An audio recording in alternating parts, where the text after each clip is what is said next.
1, 2, 1, 2. Donc on est dans le Zohar Bereshit. Donc je reprends. On s'était arrêté la dernière fois sur ce grand passage sur la mélodie de la création avec les ta'amim, les nekudot, les otiyot, les lettres, les cantillations et les points voyelles. Et que ce texte, dans l'édition standard de Mantoue, reprise plus tard, ça s'arrête à Tedvav Amoud Bet. D'accord? Et ça se termine par Me'ai Itpashat Kula, et de là, tout se déploie. Dans le texte standard, ça reprend sur Ve'amaskilim Yaziru Kezoa Arakia, c'est-à-dire qu'on revient sur notre verset de base. D'accord? Et dans ce découpage-là, on va parler du apirion dont on va parler aujourd'hui, c'est-à-dire le palanquin ou le lit du roi Salomon. Simplement, dans ce découpage qui a été fait par les éditeurs de Mantoue, la transition n'est pas claire. D'autant plus que le Zohar dira Dehaou apirion, de ce apirion. Or, on n'en a pas parlé précédemment. D'accord? Donc, dans les manuscrits antérieurs, dont celui du Oriakar et d'autres manuscrits, le découpage n'est pas comme ça. Et donc, il y a un texte qui s'insère ici. Et ce texte-là qui s'insère ici, les éditeurs de Mantoue et de Vilna l'ont mis en 29a. Mais c'est pour ça que, pour des raisons de cohérence, dans les traductions, donc par exemple la traduction de Charles et la traduction de Matt, bien que ce ne soit pas à leur habitude de découper le texte, ils ont fait cet insert-là. D'accord? Donc ça veut dire que des fois, on suit les manuscrits quand ça nous arrange. Parce qu'effectivement, donc ça veut dire que le problème n'est pas un problème historique, c'est un problème de cohérence. Ça, c'est une grande question. Parce que quand j'avais parlé avec Boaz Huss, il m'avait dit, oui, mais il faut décider. Est-ce qu'on suit les manuscrits ou est-ce qu'on suit la version imprimée? En fin de compte, c'est les deux. Parce que c'est le sens qui décide. C'est pas l'histoire. Si on trouve des vieux manuscrits, c'est la cohérence qui décidera du fait de ce qu'on insère ou de ce qu'on insère pas. Donc c'est des questions textuelles, mais très très importantes, qui sont pas à négliger.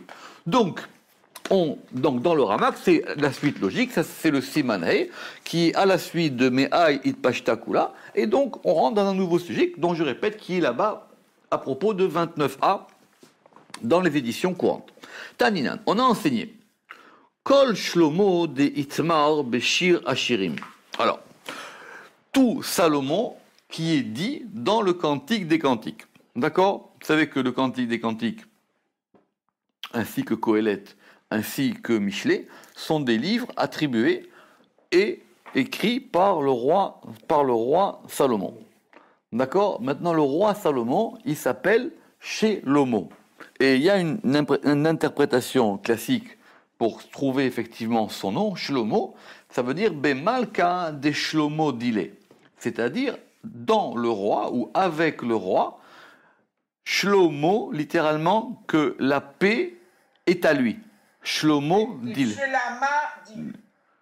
Deshlama, c'est aussi la complétude, mais c'est aussi la paix est avec lui. Il y a les deux choses dans le Zohar. C'est Meler chez Shalom Shelo, ou ici marqué Bemalka des Shlomo Dile. Comment c'est traduit? Donc, comment c'est traduit? Dans ce livre, il désigne le roi qui possède la paix. Et ça. Alors, M. Seban a raison. Ça peut vouloir dire la plénitude ou la paix. Mais si c'était la plénitude, il y aurait marqué Beshlimuta. Or là, il y a marqué Deshlomo Dile. Et donc, comment est-ce qu'il a traduit Matt? La paix. La paix, exactement. C'est la paix qui est à lui. Mais vous avez raison. Bien que, normalement, si on voulait dire la plénitude ou la complétude, on aurait marqué des shlimuta dile. Ici, on a dit des shlomo dile, c'est-à-dire que la paix est à lui. Non, mais en araméen, effectivement, shalem, d'ailleurs, comme en hébreu, hein. Effectivement, shalem, ça a ce double sens de complétude et de paix. C'est pour ça, d'ailleurs, que la paix, c'est la totalité, qui est différenciée de la paix, de la vérité. C'est un degré à part, la paix. Des Shlomo Dile. Alors, il y a des différences de version, ce qui fait qu'effectivement les manuscrits qu'on a ne correspondent pas à ce qui était inséré dans le Zohar, même si c'est inséré beaucoup plus tard là-bas en 29b. Alors, Bemeler Stam, Benugve. Quand on parle simplement d'un roi, d'accord? Parce qu'ici on a dit Meler Shelomo, d'accord? Donc ici on a dit le roi Salomon. Mais quand on parle simplement d'un roi, Benugve, littéralement, ça veut dire ça s'attribue au féminin. Mais ici, c'est au féminin au pluriel. Ici, ça s'intitule au féminin au pluriel. Alors, la raison simple, parce on va essayer d'y aller.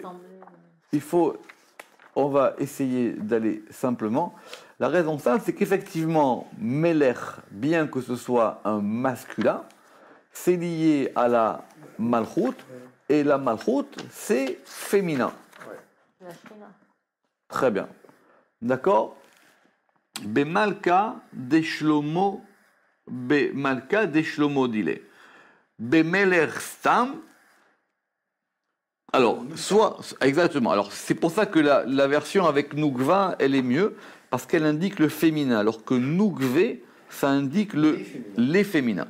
Donc, excusez-moi, lui, pourquoi il met anonymement, anonymous? Ouais, c'est d'où ça sort. Non, c'est Stam, mais pourquoi est-ce qu'il traduit par anonyme?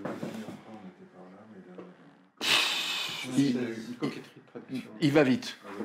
Parce que quand on dit Bemeler Stam, ça veut dire quand on parle simplement d'un roi. Or lui, il dit quand on parle d'un roi sans le nommer. C'est comme ça qu'il est passé à anonyme. Okay. D'accord? Mais quand on parle d'un roi Stam, ça veut dire Stam simplement, sans préciser. Sans préciser, quand on parle d'un roi simplement, donc là il est un peu vite. D'accord? C'est pour dire la dérive sémantique. Exactement. Okay. Benouvé. Bon. Alors, Malka Tata, donc on va garder cette version. Malka, alors justement, alors après, doucement. Alors. Malka Tata, alors soit on dit, alors Malka Tata, c'est la version du Ramak et apparemment c'est celle-là qui est la bonne parce que sinon on ne comprend pas qu'est-ce que vient faire ici l'histoire de Mila qui évidemment veut dire un mot. Alors Malka Tata Beila, un roi inférieur, Beila dans le supérieur. Malka Tata Beila. Alors que si on a la version Mila Tata'a Beila, on pourrait dire que c'est un. Avec ce dont on a parlé la semaine dernière. Bah, pour le moment, on ne sait pas où on veut en venir. Pour le moment, on ne sait pas où on veut en venir. On va dire qu'on reprend la question. Donc, quand on a un roi, simplement, un roi, c'est lié au degré féminin. Donc, mais ici, comme on parle du roi Salomon, et que c'est Shlomo, et que c'est Shlamadile, c'est-à-dire que la paix est associée sur lui, Malka Tata'a Beila, c'est un roi inférieur dans le supérieur. D'accord? Le Rama qui va expliquer simplement que roi, la royauté, c'est le fait d'être, c'est lié à la présence. Vous vous rappelez, on avait déjà parlé de ça, hein, que la royauté, la malchoute, c'est le fait qu'une chose soit présente, c'est le fait qu'elle ait une habitation, qu'elle ait une demeure. D'où le terme de Shechina, la demeure ou la présence divine. Et que cette présence, donc je voulais que je développe un peu cette notion, c'est très important cette idée de la malchoute. La malchoute, ça veut dire c'est quand la chose devient visible.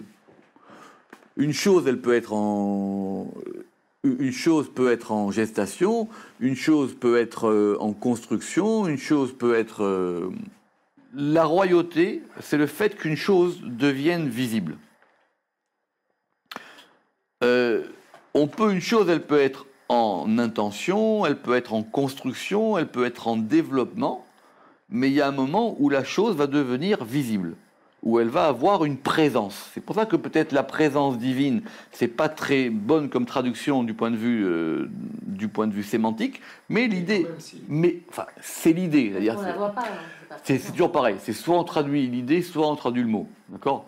Maintenant, l'idée, c'est ça. Simplement que dans l'idée de la malchoute, qui est ici associée à la Shekhinah, c'est-à-dire c'est le fait qu'il y a une demeure, c'est-à-dire que maintenant il y a une habitation. C'est ça être shochen.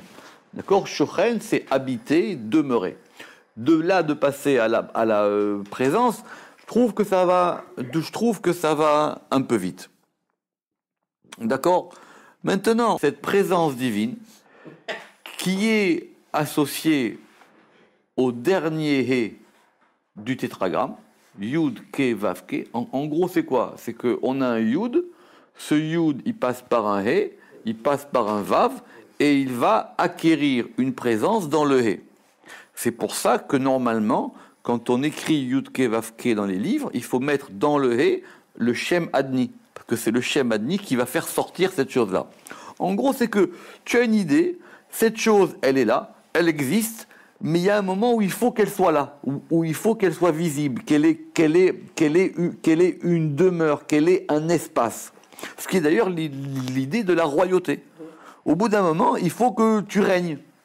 Pour le moment, tu es un roi en puissance, tu es un roi en devenir, tu es un roi en construction, tu es un roi en intention, tout ce que tu veux par rapport à toutes les sphères, mais tu n'es pas encore un roi. D'accord ? Donc ça c'est le dernier. C'est pour ça que tout ce qui va être d'un degré de présence ou d'un degré de réalisation, c'est lié au Hé. D'accord ? Par exemple, le Shabbat. Le Shabbat, c'est la réalisation de la semaine. C'est une fois que tu t'es arrêté de travailler que tu peux prendre du recul sur ce que tu as fait pendant la semaine. Tant que tu es dans le travail, tu vois rien. Ouais. T'as pas de recul. Maintenant, comme les choses sont évidemment plus complexes que ça, il y a 2 degrés de Shekhinah. Il y a ce qu'on appelle la Shekhinah Tata et il y a la Shekhinah Ila. Il y a la demeure divine inférieure et la demeure divine supérieure. La demeure divine dite inférieure, elle n'est pas si inférieure que ça, puisque maintenant elle est présente et résidente dans le monde réel. D'accord ? C'est ce qui correspond au dernier Hé. Mais cette chose-là ne peut pas se réaliser s'il n'y a pas une autre demeure divine qui est plus haut, qui est sa source. Autrement dit, même si tu ne vois pas les choses, elles ont quand même une présence quelque part, elles ont quand même une existence. Donc ça, c'est lié au fait que dans le nom de Dieu, il y ait 2 Hé. Donc le Hé d'en haut va correspondre à la Shrina Ila, et le Hé d'en bas va correspondre à la Shrina Tata. D'accord ? C'est ce qu'explique le Rama. Donc du coup, on a 2 niveaux, on a 2 niveaux de royauté. On a un niveau de royauté haut et un niveau de royauté bas. D'accord ? Donc c'est pour ça que quand on dit un roi simplement, Stam, alors ça c'est lié au degré féminin de la, ça c'est lié au degré féminin de la Malchut. Veraza Demila. Alors maintenant, le mystère du mot, c'est là que le mot intervient, c'est-à-dire le mystère de ce mot-là de roi. Deyarta Tata'a Le'ela, c'est que le bas a hérité Le'ela pour le haut. Autrement dit, c'est qu'il y a un lien. C'est quoi l'héritage dans la Torah ? C'est la Nachala.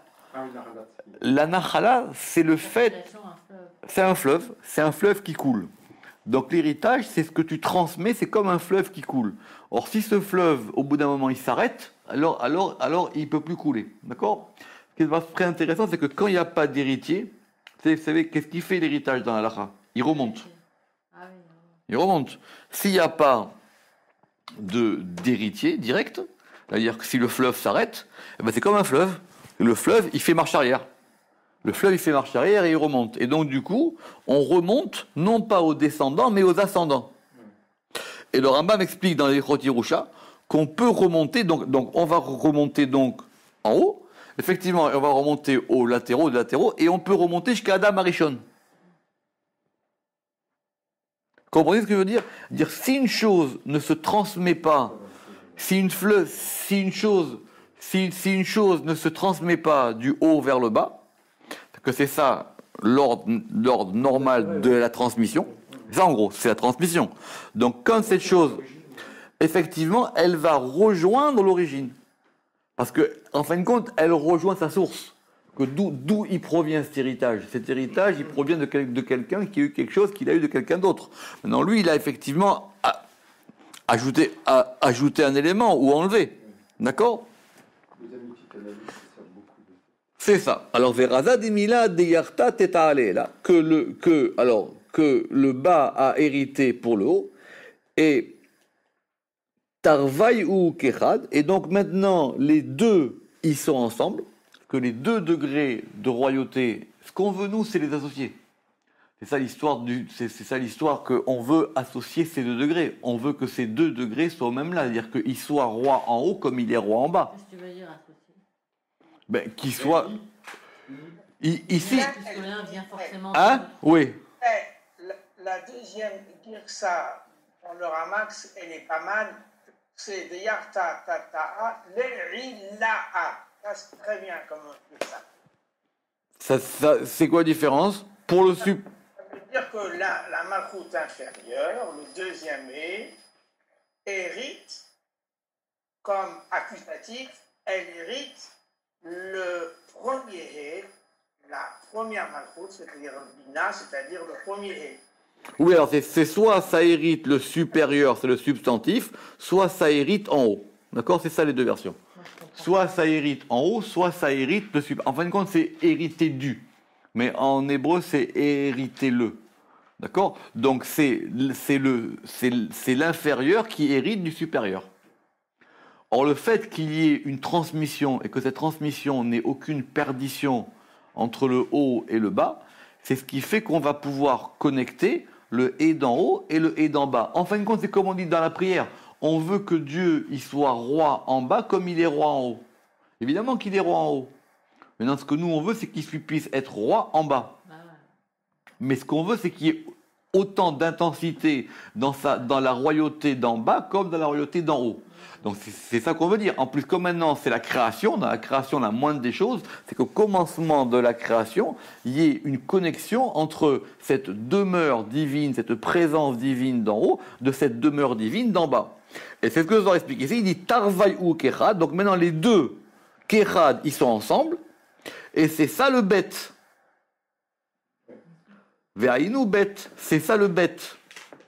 Donc ce bête-là, sur lequel on va revenir, parce que le bête, c'est le 2. Le Zohar nous dit bien ici que les 2 ensemble, c'est un bête. D'accord? Bien qu'on puisse voir, qu'on puisse construire le bête d'une autre manière. Pourquoi est-ce que la Torah, elle commence par le 2? Parce que le 2, c'est l'accord du haut et du bas. D'accord? Et il est écrit Bechorma yibane bait. Avec la sagesse, ou dans la sagesse, yibane bait, sera construite une maison. Yibane, elle sera construite. C'est un hitpael. Yibane. Bechorma. C'est un nifal. D'accord. En tout cas, c'est un passif. Oui, c'est un passif. Bechorma yibane bait, avec la sagesse, yibane sera construite la maison. Ça veut dire que c'est encore une fois ce degré du bête qui est associé à cette notion de la maison. C'est comme si on voulait que ces 2 haies ils soient imbriqués l'un dans l'autre. C'est comme si on voulait que le hé d'en haut et le hé d'en bas, ils soient ensemble. C'est ça qu'on dit tarvaï ou kechad. C'est ça. Alors, cette chose-là, on va essayer maintenant de la comprendre à propos d'un fameux verset qui est très compliqué. Ce verset, il est dans le Cantique des Cantiques et qui dit « Apirion, Asalo, Ameler, Shelomo, Me'atse, Alevanon ». Alors, apirion, c'est un lit, d'accord? Mais c'est un lit spécial, c'est pour ça qu'on traduit par un palanquin, d'accord? C'est un lit avec une parure. C'est pas stam un lit, puisqu'en hébreu un lit c'est mita, d'accord? C'est un lit avec un. Donc c'est voilà qu'on traduit ça par un palanquin. Asalo, il a fait pour lui. À Meler Shelomo, le roi Salomon, mais Atse à Levanon, depuis les arbres du Liban. D'accord? Ok. Alors on a besoin de lire la Bible pour comprendre que le roi Salomon, il a commandé un lit. Alors, donc évidemment, c'est clair que le Zohar, il va dire qu'il s'agit d'autre chose. D'accord? On n'a pas besoin de Shirachirim pour dire que le roi Salomon, il s'est fait un lit. D'accord? D'autant plus qu'il était roi, il aurait pu le commander chez Ikea. Et il aurait pu le commander chez Ikea, il aurait livré et il aurait même monté. D'accord? Alors, c'est quoi ce apirion? Apirion datikuna de alma tata'a me alma ila. Alors tout de suite, on va effectivement, c'est ça le Zohar, c'est qu'on va donner au simple mot de la Bible une résonance qu'on n'avait pas soupçonné. C'est comme si on en faisait un concept. Amène-moi le Pardes, s'il te plaît. D'accord? Alors, c'est quoi ce apirion? Da tikuna de alma, face à toi. C'est l'arrangement du monde face à toi, à ton niveau, là, en face. Ah, il est là, ouais. D'accord? C'est l'arrangement du monde d'en bas, mais alma ila, depuis le monde d'en haut. Donc, il ne s'agit pas qu'il a fait simplement un lit, c'est qu'il a fait un arrangement du monde d'en bas qui proviennent du monde d'en haut. Alors, comment on passe d'un lit simple à cette notion? Ça, c'est toute la question, etc. Le Ramak, il explique dans le Pardes, dans Shar Arker Kinoim à Pirion. Donc, c'est une notion, c'est une notion, je ne dirais pas un concept, mais c'est vraiment une notion. Je cite le Ramak. Apirion Piresh Rajbi Alav Shalom Bezor Beparashat Teruma. Rabbi Shimon ben Yochai, il a expliqué dans le Zohar dans Parashat Teruma que c'est quoi ce Apirion? I Amalchut Biyota Nichlelet Me Eser Sefirot וכל אחת מהם כלולה מ10 עד שיעלו ל100. Ok. C'est la malchut, donc c'est la royauté, quand elle est totalisée des 10 séphirotes, c'est-à-dire qu'elle est complète, elle est totalisée de tout. C'est pour ça que le verset, on va dire comme ça, c'est Hameler Shelomo, le roi de la paix ou de la plénitude. Il a fait pour lui un apirion, enfin, c'est son statut de roi Salomon qui lui permet de faire cette chose-là. D'accord? Son statut de roi Salomon, il lui permet de faire quelque chose où la malchut, elle est totalisée des 10 séphirotes, vekol ahat mehen, et chacune d'entre elles, de ces 10 séphirotes, kelula meeser, elle est elle aussi totalisée de 10, jusqu'à ce que tout ça nous fasse 100. Donc c'est justement raison. Donc c'est la plénitude absolue. C'est la plénitude, c'est la complétude parfaite. C'est quand il n'y a aucun décalage entre le haut et le bas. C'est quand il n'y a aucun décalage entre les mondes d'en haut et les mondes d'en bas. C'est pour ça qu'on dit que le roi Salomon, c'était le roi le plus sage de tout. D'accord? On va en rester là pour cette définition du apirion. Donc ici le Zohar dit la même idée, apirion datikuna de alma tata'a me alma ila. C'est-à-dire c'est l'arrangement du monde d'en bas, me alma ila, depuis le monde d'en haut. De ad lo barak ucha berichu alma. Parce qu'avant que le Saint béni soit-il ne crée le monde, avant satim chez Mebe, son nom était caché en lui. D'accord? Ça, c'est ce fameux Midrash qui dit qu'avant que le monde soit créé, lui et son nom ne faisaient qu'un. Parce qu'il n'y a pas de possibilité pour un nom. Il n'y a pas de possibilité pour des lettres de sortir. On a vu que pour qu'il y ait des lettres, il faut qu'il y ait déjà une création. Donc, même si les lettres existent, elles existent en potentiel. Mais le nom divin, le fait que Dieu est un nom, qu'on puisse donc le nommer, qu'on puisse donc définir des actions, qu'on puisse donc définir une dynamique, ça, c'est lié à la création. Vela kaima mila, et la chose ne se maintenait pas. Donc son nom, il existe, mais il n'a pas de, il n'a pas vraiment de maintien. D'accord? Il n'a pas vraiment de maintien. Vehu avant bil khudouy. Et donc, il était seul.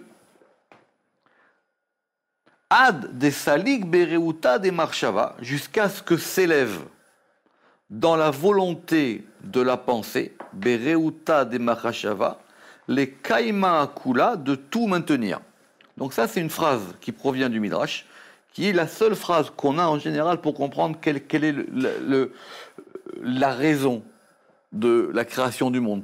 Comment est-ce qu'on passe, c'est un grand classique dans la philosophie juive, comment est-ce qu'on passe du rien à quelque chose, puisqu'il n'y avait pas de temps. Qu'est-ce qui se passe que tout d'un coup, Dieu dit, ben non, je vais créer le monde. Alors cette phrase, elle revient toujours, elle sera même citée par le Harizal, etc., dans le Midrash, qui dit que, alors, il était lui seul avec son nom, jusqu'à ce que monte à des saliques, jusqu'à ce que s'élève Bereuta des Marshava, dans la volonté de la pensée. En général, on dit que Reuta c'est Keter, que la pensée c'est Keter, et Mahashava c'est Chochma. Donc jusqu'à ce qu'il y ait un degré qui se dévoile, qui va s'appeler Keter de Chochma, ou Chochma qui est dans Keter. Et c'est par ce point-là qui va émerger que maintenant on va pouvoir maintenir les choses. D'accord? Alors. Pourquoi le Liban, les arbres du Liban? Justement, parce que Levanon c'est un sod aussi.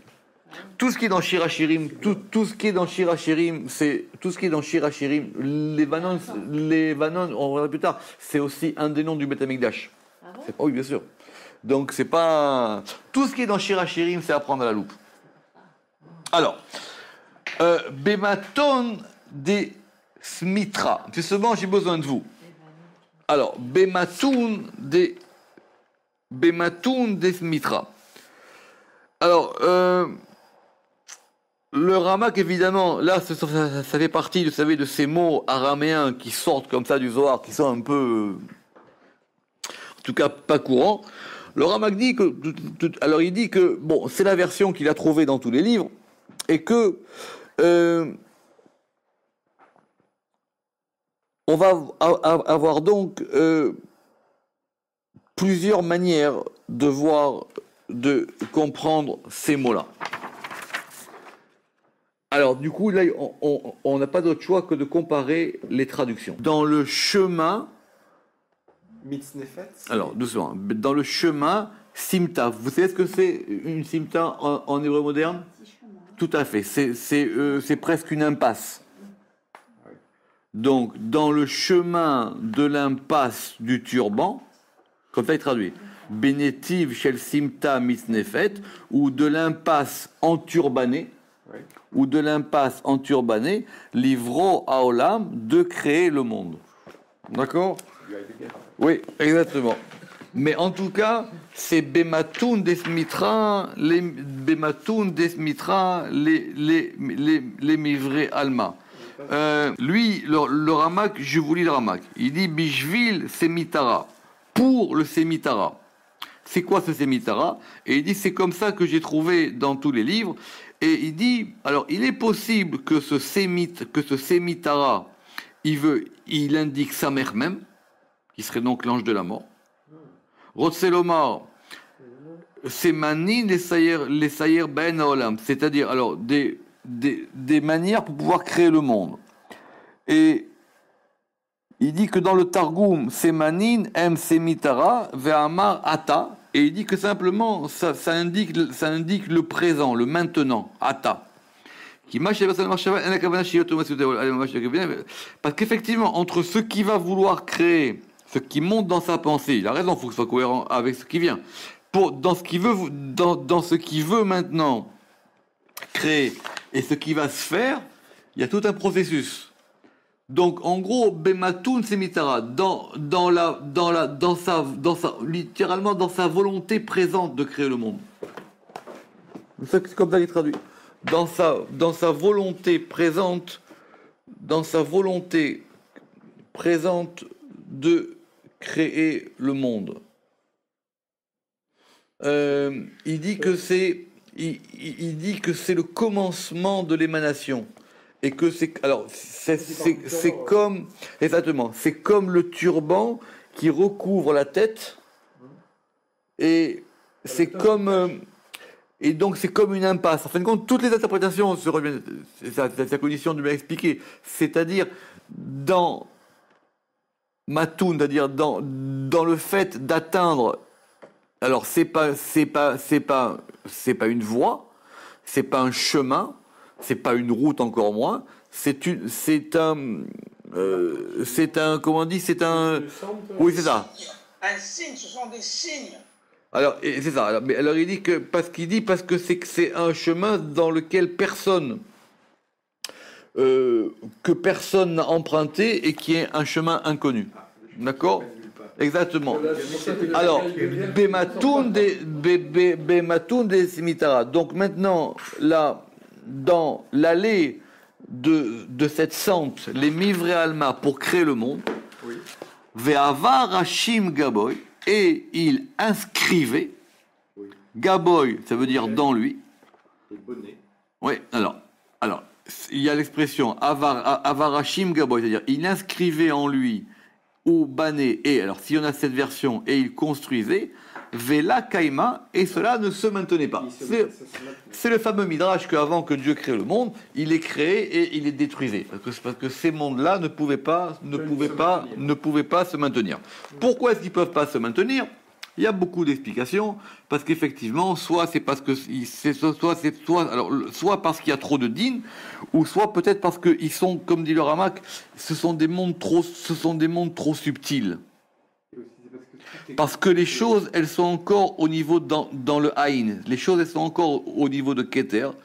Et il n'y a pas encore de Yesh. Il n'y a pas encore de Il y a. Il n'y a pas encore de concrétude de la chose. C'est amalgamé, en somme.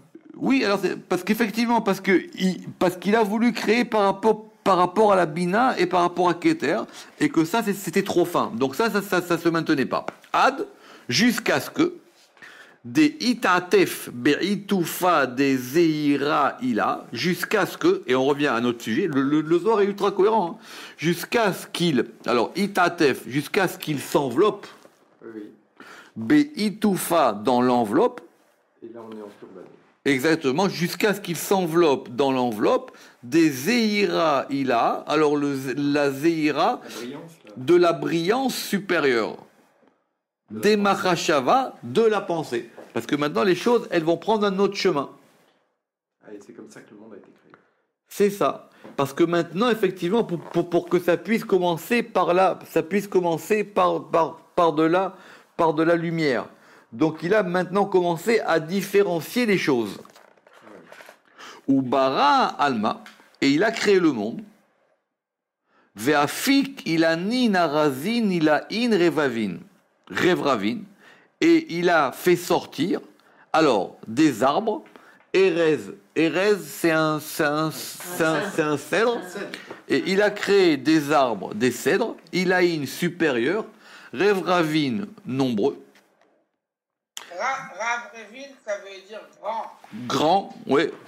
Grand ou magnificent, on a vu ça. Ça veut dire soit grand, soit magnificent, soit. C'est lié à l'histoire du Libanon, cette histoire-là. On y revient, t'inquiète pas. Mais à ou Neura, de cette lumière, Veziva ila, et de ce Ziv. Alors, on a dit que Ziv, c'était un Ziv, c'est pas un éclat. On a dit que Ziv. Ziv. Hein? Un rayonnement. Oui, Ziv, c'était un rayon de cette. Alors, mais à ou Neura Visiva, de cette lumière et rayon ou rayonnement supérieur, Veshavé Retiroy, et il a placé Retiroy, ses chariots, ses chars, Al Esrin Trin Advan, sur 22 lettres Réchimines qui sont inscrites. Sur 22 lettres inscrites. Donc maintenant, on va... en fin de compte, les premières créations, elles ne se maintenaient pas parce qu'elles étaient trop fines. Ça ne veut pas dire qu'il ne savait pas comment faire et qu'il a essayé plusieurs fois, comme chez les Grecs. Ou comme chez Sartre, qui mettait dans le four et qu'à chaque fois c'était trop cuit. D'accord? Il y avait un grand cours de Béni là-dessus. Sur justement, sur cette métaphore de Sartre. Tu sais, c'est au four et puis c'était pas trop cuit. À bout d'un moment, il a sorti le monde. Il y a aussi un texte de Lévinas là-dessus. Dans le séminaire de Béni, on a beaucoup parlé de cette histoire. Donc, c'est pas qu'il sait pas, c'est qu'il pensait que... Enfin, il a voulu faire par une autre manière, jusqu'à ce que maintenant ça sorte d'un autre degré, et ce degré, il va passer par un élément ici qu'on va appeler arzé, qu'on va appeler les cèdres. D'accord? Qu'on va appeler les cèdres, et ce sont ces fameux cèdres du Liban. C'est ça les arzé à Levanon. Alors... Arzé à Levanon, on revient dans le Ramak. Ce sont quoi ces fameux cèdres du Liban? Ce sont à Séphirot Bemetziuta Madak. Ce sont les Séphirot dans leur réalité subtile. C'est avant qu'elles deviennent vraiment des Séphirot. Ça veut dire c'est le degré le plus subtil des Séphirot. Asher Aleem Amarazal, et c'est à propos de ça qu'on a marqué qui est marqué dans le Midrash, Kekarne Chagavim, comme les cornes des sauterelles, ou comme les... Hein, c'est seulement ça? Oui, comme les antennes des sauterelles. Et c'est ça le Levanon, et que ça provient du Levanon, c'est ça les Arzé à Levanon. Et le Levanon, évidemment, comme l'étymologie l'indique, c'est le lieu du blanc. Ou plutôt, c'est le lieu de la blancheur. Makom aloven. Vezeu arzé à Levanon, à Shenata. Et c'est ça, ces cèdres du Liban qu'il a planté. D'accord? Alors, Me'aou Neora Veziva Ila, et donc maintenant de cette lumière et de ce rayon supérieur, Veshavé Retichouy, et il a, alors Chavé, soit il a placé, et il a placé ses chariots. Alors, vous savez que la Merkava, le chariot, c'est comme la voiture. C'est la présence de la chose. C'est pour ça que les gens ils veulent toujours avoir des belles voitures. C'est parce que c'est à l'image de la Merkava. La Merkava littéralement c'est l'assemblage des choses, les archives. D'accord? Les archives. C'est pour ça qu'en hébreu ça fait rechev. Mais rechev c'est pas comme en français, c'est pas une automobile, c'est pas quelque chose qui se déplace tout seul. C'est l'assemblement. Cet assemblement là, hein? Oui, le montage, oui, les archives. Les archives, c'est monter ou assembler, oui. Et ce qu'on appelle les rétichot ou les merkavot, c'est déjà un niveau de présence de la chose. C'est déjà un niveau de visibilité. Donc, c'est pour ça qu'il dit qu'ici, et il a placé veshavé rétichoi, c'est aussi au pluriel, et il a placé ses chariots sur 22 lettres inscrites. Idgalifou Be'eser Amiran, qui sont glyphés dans 10 paroles. Ve'it-yashvu, et là, ça a tenu. Alors, vous allez, effectivement, ce que tout le monde dit, c'est que 22 plus 10, ça fait 32. Donc, qui sont donc ces fameux 32 chemins, par lesquels la création a été faite, voire char un étivot dans le Ramak. Les 10, les Asar Amiran, c'est quoi ces Asar Amiran? C'est une Gemara et c'est aussi un Midrash, parce qu'on dit que le Dieu a créé le monde par 10 Mahamarot. Donc la question qui revient souvent, c'est qu'il ne faut pas confondre la traduction de Amira Vedibour, parce que la Torah, quand elle est créée, quand elle est donnée, ça s'appelle les Aseret Adibrot.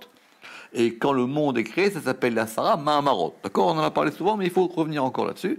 Ce sont deux degrés différents de la parole. Maintenant, est-ce que un c'est le dire et l'autre c'est le parler, ou est-ce que un c'est le parler ou l'autre c'est le dire? Mais c'est 2 degrés différents. Et effectivement, selon les contes et comment on compte, il y a marqué dans le récit de la création, il y a marqué 10 fois Vayomer. Il y a marqué 10 fois il dit, ou il parla. Ça dépend comment est-ce qu'on traduit, d'accord? Donc il y a 10 Vayomer, et dans le compte des 10, la question c'est est-ce qu'on compte Bereshit comme étant une parole ou pas? D'accord? Moi, vu qu'effectivement à ce niveau-là, c'est beaucoup plus subtil, je pense qu'il faut traduire les Mahamarot comme étant des paroles et les Divrot comme étant des dires. Parce que le dire, c'est plus concret, c'est plus dur que la parole. D'accord? Un dire, je te dis.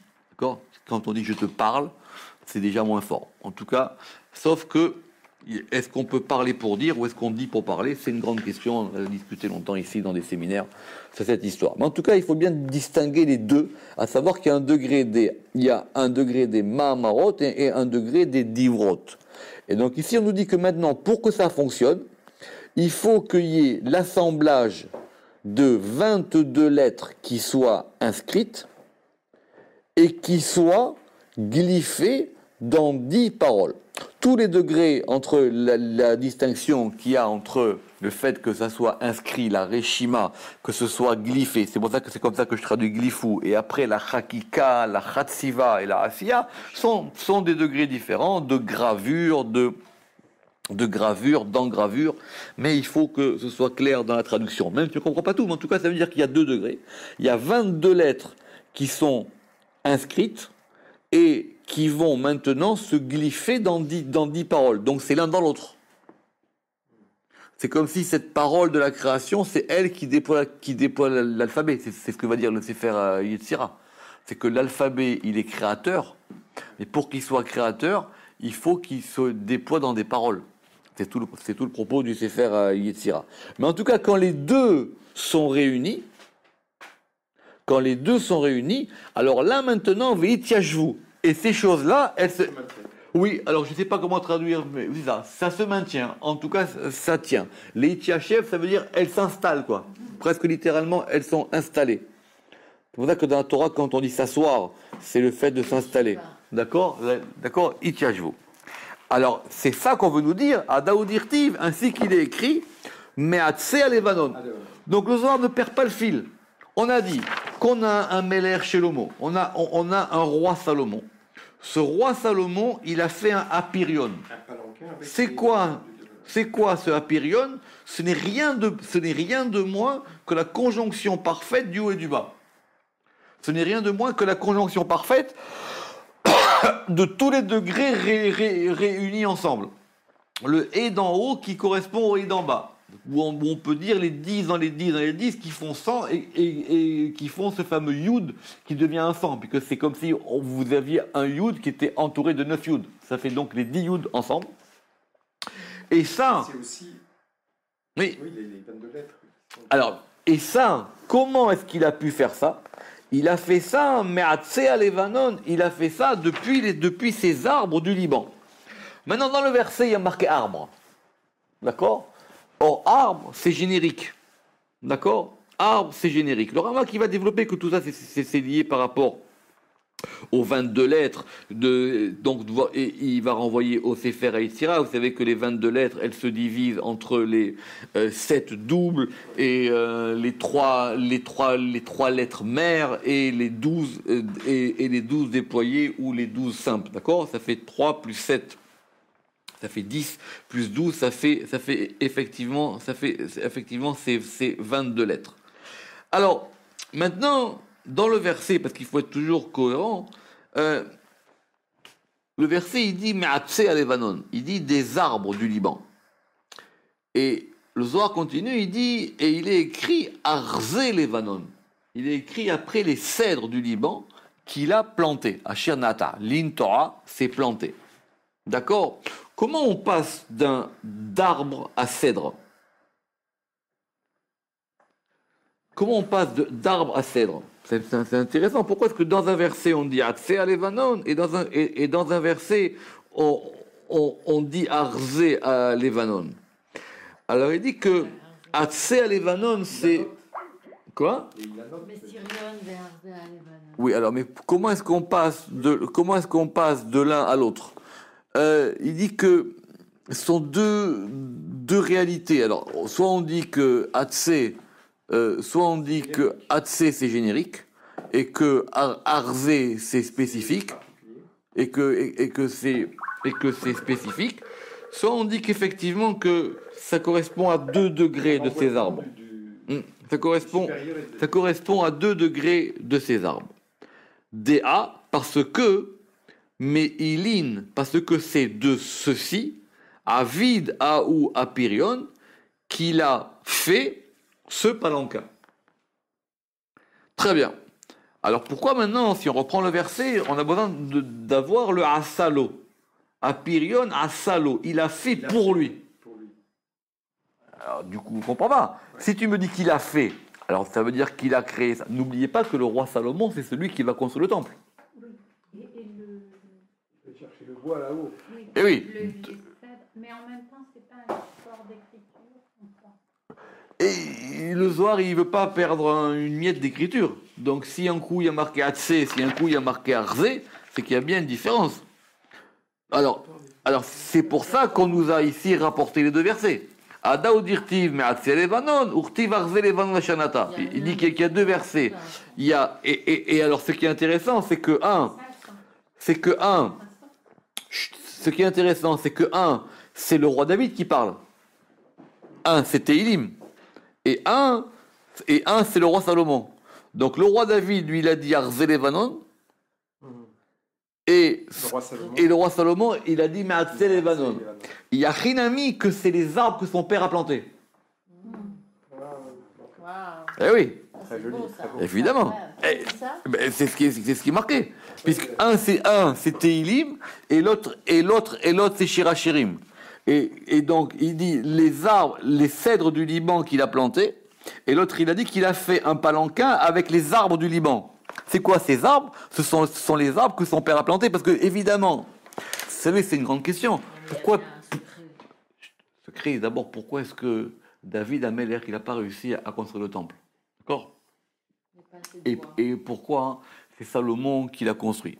Maintenant, le fait de construire le temple, et surtout le premier temple, c'était, vous savez que le Beth Amikdash Harishon, le premier temple, c'est la réplique exacte des mondes d'en haut. Le temple, il est fait en bas comme par rapport au monde d'en haut. C'est pour ça que la table, que la table elle est au nord. C'est parce que la nourriture elle vient du nord. C'est pour ça que la menorah, le candélabre, il est au sud, parce que la chorma elle vient du sud. Tout est disposé par rapport à que ce soit en connexion avec les mondes d'en haut et que ça se passe en bas. Donc c'est le roi Salomon qui a fait ça. Quelque part, et le Tikkun HaZohar n'aura pas de mal à le dire, quelque part c'est une nouvelle création du monde. Quelque part c'est maintenant le monde dans sa plénitude. Donc c'est ça qu'on veut comprendre. Alors il dit ça s'appelle le Apirion. D'accord? Maintenant le Apirion, il l'a fait de Seatzé à Levanon. Or Seatzé à Levanon, quand c'est son père qui parle, c'est David Améler, là-bas il y a marqué Arzé Levanon. Donc il y a bien quelque chose il y a quelque chose qui passe. Ce qui veut dire que Shlomo, il peut rien construire s'il n'y a pas David avant lui. Et il y a beaucoup d'explications à savoir parce que alors on revient, c'est la Yerusha, et d'autant plus que celui qui représente le plus la Malchut, c'est David. Ouais. C'était à lui. Lui, il n'y arrive pas. C'était à lui de faire ça, parce que David, d'abord, c'est lui qui politiquement a instauré la royauté d'Israël. Donc il a fait qu'Israël soit un royaume. D'accord? En tout cas, c'est David qui a fait ça, et il y a tout le processus de David qui est passé à Hebron, etc., pour pouvoir aller à Jérusalem construire le temple. Et que c'était à lui que revenait cette chose-là. D'accord? Alors il y a beaucoup de midrashim qui expliquent pourquoi est-ce que David ne l'a pas fait. D'ailleurs, on a lu dans la paracha de la semaine dernière toutes les histoires d'héritage qu'il y a eu à la fin de la vie de David. Puisque Bathsheba, elle est venue voir David et il lui a dit, écoute, mais t'avais promis que c'était mon fils Salomon, c'est l'Haftara de la semaine dernière. Tu avais promis que ce soit mon fils Salomon qui soit roi. Et alors que c'est un autre, parce qu'il est plus. Alors, c'est une très très bonne question sur laquelle il y a beaucoup de midrashim. Alors, il y a toujours pareil beaucoup de midrashim, et ça dépend à quel niveau on veut situer, on veut situer l'explication. Alors, le midrash le plus connu, c'est parce qu'il a fait Des guerres. voilà, parce qu'il a fait des guerres. Beaucoup de sang. Et parce qu'il a fait des guerres et parce qu'il a tué beaucoup de gens, alors effectivement, et qu'il était il avait les mains dans la malroute, il avait les mains dans la royauté. On construit pas un royaume en buvant du thé. Donc, et que c'est pour ça qu'il n'a pas pu faire ça. Mais et que donc le roi Salomon, lui, qui était le roi associé à la paix, alors que son père était associé à la guerre, c'est lui qui pouvait construire vraiment ce Beth Amikdash. Il y a un très beau livre qui s'appelle Divrei Yoel, qui est un grand livre de Chassidut, et qui lui, j'avais lu ça il y a quelques années, ça m'a marqué, et qui lui pose la même question. Et il dit que ce midrash il tient pas vraiment parce que on voit pas en quoi le fait de construire un royaume ça t'empêche de construire un temple, et le fait d'établir la royauté de David en Israël ça empêche d'avoir. Le sang, peut-être. Oui, c'est ça, c'est les guerres machin. Mais il dit que tout ça c'est pas très convaincant. Et il dit que la seule véritable raison, c'est que si David avait construit le temple, il aurait été indestructible. Ah oui. Ouais. Ça veut dire que c'était pas le bon moment. Et que effectivement, et c'est pour ça que ça s'est pas fait par lui.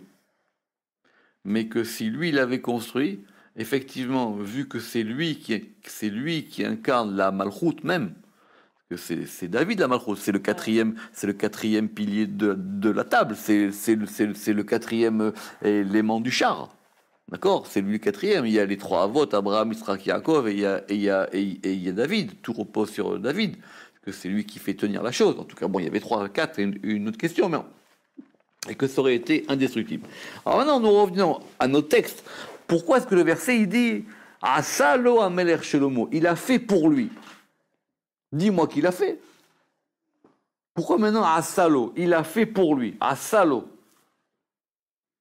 D'accord, il a fait pour lui. Alors, et d'ailleurs même la seule question, c'est que le lot est en trop. On aurait pu dire Apirion Asa Amelech Shelomo. Un palanquin a fait le roi Salomon. D'accord, mais Atsé à Lebanon, de ces Atsé à Lebanon. D'accord. Alors, évidemment, l'explication la plus simple, elle sera de dire que c'est l'eau, c'est les vaves. Il l'a fait pour le vave. Et il l'a fait pour que justement il y ait un vave qui puisse unir les deux haies. C'est ça, Asalo. Puisque ce qu'on veut, c'est que les deux haies soient en connexion. Asalo, il l'a fait pour le vave. Il l'a fait pour qu'il y ait un vave qui puisse unir les deux haies. Le Zohar va dire d'une autre manière. Il dit l'eau les garmets. L'eau, il l'a fait pour lui. L'eau les tikouné. L'eau pour son arrangement. L'eau les arzaa yekara ila. L'eau pour lui, pour montrer. Non, les arzaa pour montrer. Pour montrer l'honneur supérieur. L'eau, les odaa de iu chad ou shmechad, pour faire savoir que il est un et son nom est un. Donc, il parachève la création. Puisqu'au départ, la création, c'est Dieu qui est un avec son nom. Maintenant, il doit y avoir une distance entre Dieu et son nom. C'est ça, la création en mouvement. C'est que le nom, c'est une appellation de la chose. On a dit c'est lui et pas son nom. Et que maintenant, quand le but de cette création, c'est qu'il y ait une présence divine en bas qui soit l'équivalent de la présence divine d'en haut, c'est-à-dire qu'on a dit par rapport à ces deux haies, et que c'est Salomon qui est le maître d'œuvre de cette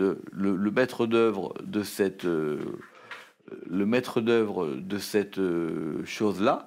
Donc lui, il le fait, comme dit le Zohar, les Oda de Yuchad ou Shmechad, pour faire savoir qu'il est un et son nom un. comme il est écrit, Hachem Echad ou Shmo Echad. Or, ce verset-là de Isaïe qui dit Hachem Echad, Yudke Vavke, il est un, et son nom est un, il s'adresse à la fin des temps. C'est Ve'aya Bayomaou. Et ce sera en ce jour-là qu'il sera Echad ou Shmo Echad. Je ramène toujours ce qu'il dit Rabbi Chaim Vital à propos de ce verset. C'est un verset connu dans Isaïe qu'on dit que le but de la fin des temps, c'est qu'il soit un, Ve'aya Yudke Vavke, que lui soit un et son nom est un. La lecture de ce verset qui est importante, c'est que donc apparemment aujourd'hui c'est pas le cas. D'accord, vous vous rappelez, on avait parlé de ça à propos du schéma Israël, c'est pour ça qu'il y a 25 lettres dans le schéma et qu'il y en a 24 dans Baruch Shem Kevod. D'accord. C'est-à-dire qu'il y a effectivement une différence, quoi. D'accord. Rabbi Chaim Vital, il dit que ça se voit même dans le nom. Parce que le nom, il est asymétrique. Le nom, c'est Yud Ke Vav Ke. Donc on a un Yud qui mène à un He, mais pour passer au deuxième He, il faut un Vav.